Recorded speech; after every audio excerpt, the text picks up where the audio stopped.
ભાજપનો ગઢ છે તે હાસિલ કર્યો છે, ત્યારે હવે વિજેતા છે તે સરઘસ કાઢી રહ્યા છે। હું સીધા દ્રશ્ય બતાવવાનો પ્રયત્ન કરીશ કે જેતપુર પાલિકામાં ભાજપમાં ભગવો લહેરાયો છે। જેતપુર પાલિકાની 44 બેઠકો પરથી 32 બેઠક પર ભાજપનો કબજો કર્યો છે। પાલિકાને વોર્ડ નંબર 11 માં 44 બેઠકમાંથી ભાજપના 32, અપક્ષના 11, કોંગ્રેસના 1, જયેશ તારણીના ગઢમાં ભાજપનો ભગવો લહેરાયો છે। જેતપુર પાલિકાની ચૂંટણીમાં ભાજપે કોંગ્રેસને વ્હાઇટ વોશ કર્યું છે અને ભાજપમાં હરખની હેલી જોવા મળી છે અને ધારાસભ્ય જયેશભાઈ રાદડિયાએ સદસ્યોને વધામણા કર્યા। આપણી સાથે રાજુભાઈ છે, આપણે તેને પૂછવાનો પ્રયત્ન કરશું।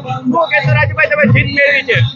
અમે જયેશભાઈની અથાત મહેનતથી જેતપુર શહેરમાં સીસી રોડ કામગીરી ટોટલ કામગીરી જયેશભાઈ રાદડિયાની આગેવાની નીચે થઈ રહી છે, ત્યારે ભાજપનો ભગવો લે 20 વર્ષ ત્યાં ભાજપની સરકાર છે અને 50 વર્ષનો વિક્રમ થાય છે કે આ વર્ષે ભાજપને જાજામાં જાજી સીટ મળી છે। આપણી સાથે સત્યનભાઈ પણ છે, તેને પણ જીત મેળવી છે ભાજપના ગઢમાં। આપણે સત્યમભાઈને પૂછવાનો પ્રયત્ન કરીશું। શું કહેશો સત્યમભાઈ? આ જીત મતદારોની છે, અહીંના કાર્યકર્તાઓની છે, માતા પિતા વડીલો જેને અમારા માટે દિન રાત મહેનત કરી આ જીતનો સહેરો અમે એના ઉપર દઈએ છીએ।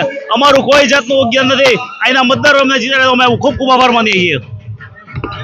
જયેશભાઈ છે તે બધા જીત હાસિલ કરી હતી, તેને વધામણા કર્યા છે। તુષાર વાલિયા, BSTV9 જેતપુર।